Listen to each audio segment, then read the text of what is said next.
Always start graphing by identifying first A, W, and D. Here, A is -2, W is underneath of the theta attached by division, so we're going to say that that's 1/3. And then our D value here is +1. And when we start graphing, we always start with that D value. That's going to change our midline of our graph, and that's where we're going to draw our dashed line. So since D is +1, I'm going to go to +1, and this is going to be my new midline, my new middle of my graph, my new x-axis here. Then I'm going to decide where I want my graph to start. Since it's a sine graph, I know that sine always starts in the midline, usually at 0, 0, but since we moved our midline, now it's going to start at 0, 1. And here our sine graph is negative, which means our graph is going to be going down first. So I'm going to just mark that for myself.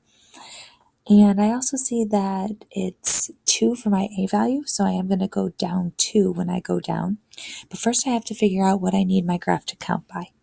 So to do this, I'm going to find my period and my interval. To find my period, I always do 2 pi divided by W, and now W is a fraction here. So that means that we're actually going to have to do 2 pi times the reciprocal of W. And so the reciprocal of the W, since W is 1/3, is 3/1, making our period here 6 pi. To get our interval, we take that and we divide it by 4 or times it by 1/4. So times by 1/4, divide by 4.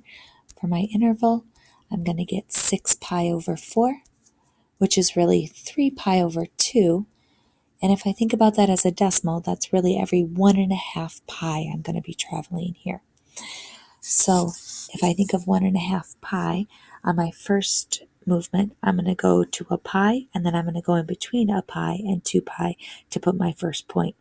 And since I know that I'm going to be going down from that starting point, and I'm going to be going down 2, since A is 2 here, my first point is going to be between pi and 2 pi, and it's going to be down at -1. Then I'm going to go another pi and a half. So 1/2 of a pi would get me to the 2 pi spot, but then I have to go to 3 to get to another pi. So I'm going to be back to the middle, another pi and a half.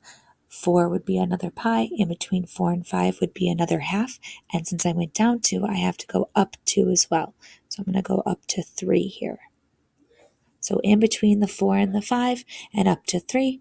And then finally I'm going to go to 6 pi, another half a pi to get to 5 pi, and another full pi to get to 6 pi there. And this gives me one full interval of my graph.